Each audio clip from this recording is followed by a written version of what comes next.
আজকে রান্না করব শীতকালীন সবজি শিম আলু টমেটো দিয়ে রুই মাছ।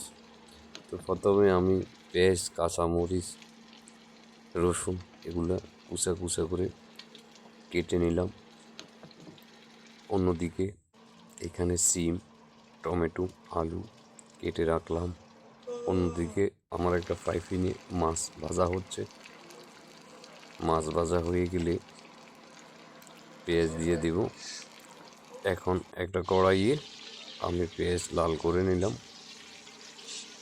লাল করতে করতে লাড়তে রাখলাম।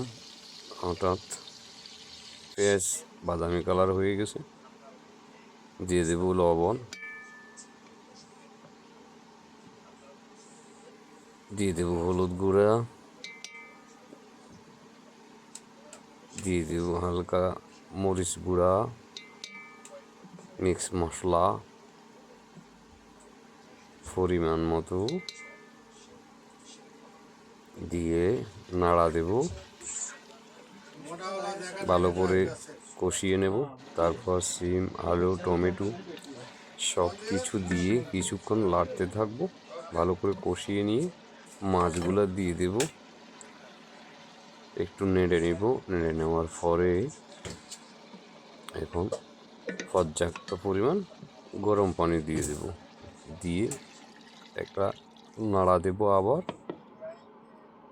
লাড়া দিয়ে ঢেকে দেব।